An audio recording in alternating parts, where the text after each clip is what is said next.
Well, let's face it, we knew we were going to see quite a bit in regards to the reveal of this map. Now let's talk about the map that's going to soon be housing 50 people. Ladies and gentlemen, welcome to Ashika Island. So for those of you who don't already know the translation of that of course being Sea Lion Island. And believe me, we're going to make fun of one of the translations later on, but let's talk about the points of interest. There are 7. That's right, 7 in total. That of course being, let's start of course with the main one, the one in the dead center, the Tsuki Castle. Now why is Tsuki Castle pretty much in an area where you should be a little bit worried? This is going to be the hot drop. It's the dead center of the map. It's where if you take this, you're pretty much setting yourself up for success. Why? Because it's a resurgence map. It's the equivalent of having the top of prison in Rebirth. You secure this, you secure loot, you're in a good place. But keep in mind that there is a hidden place within this castle and that there are going to be towers defenders, which hints at the idea that we're going to be seeing AI in this location, similar to how we've seen in Almaz or in Battle Royale. And for those of you who are about to complain, well, we didn't see this. No. We had AI in Fortune's Keep, and if you dare to say we didn't have it in Rebirth, I dare you to say they weren't the AI zombies that were in the 2 bunkers when they had that little bit of a zombie crossover for Rebirth. So we have seen AIs. We're going to cut that out right there and then. So that's the first major point of interest. Then, of course, if we happen to take a look, you also have the town center. Now, with the town center, what makes this interesting is that this beautiful area has a lot of long-range areas as well as a couple of up-close areas. You'll have all these different market stalls that you'll be able to hide in to pretty much get some good shots. And those who take the top of the town center put themselves in a good spot to control this area. Now, moving on to the next point of interest, you of course have the beach club. Well, with the beach club, let's just say the cabanas do give a decent amount of cover, but keep in mind that there are plenty of areas, especially with the water, for people to sneak up on you, mow you down, and make your life a living hell. Now, what should we talk about for the next point of interest? Well, strangely enough, this isn't going to be one that you should be prepared for. This isn't a point of interest, but rather a way of travel.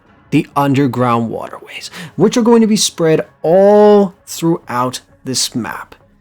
And how this works is that they'll be deep below the earth and they will branch outwards. But keep in mind that when you're in an enclosed area, yes, it's going to be dark, but the second you go outside, there will be people, of course, camping these tunnels, just like people have in previous Battle Royale maps.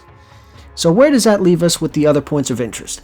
You have, of course, to the north of the castle, you have the residential area, which is, of course, going to be your classic houses back to back to back, where you'll be able to sort through stuff and find decent loot, as well as other stuff to toy with. You have, to the far east, you have the shipwreck. Now, of course, when it comes to shipwrecks, you'll be able to use containers for cover, as well as the ships themselves. And believe me when I say that the ships have plenty of loot to toy with. Then, of course, you have Port Ashika, which you have plenty of areas to swim around in, as well as if you manage to secure a high vantage point, you should be able to control this beautiful little area. So what does that leave us with? Of course, the farms. Now, I'm going to leave this name up for a second. Translate it. Go ahead. Of all the names they decided to give the farm, they quite literally took the word for organic and translated it into Japanese and thought people wouldn't notice. Welcome to Organic Farms. Whoever decided to name it that, keep in mind the castle is literally translated to Moon Castle versus farms, which is Organic Farms.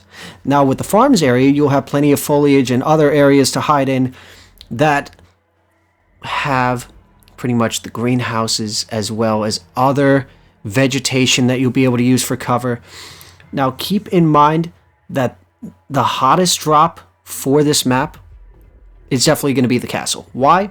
Again, dead center of the map, good vantage point over everything else, overall centralized, and with the AI being there, odds are there will be hell of decent ground loot. And with that being said, I want to hear in the comment section down below. There are 7 points of interest and various spots in between and all over the place.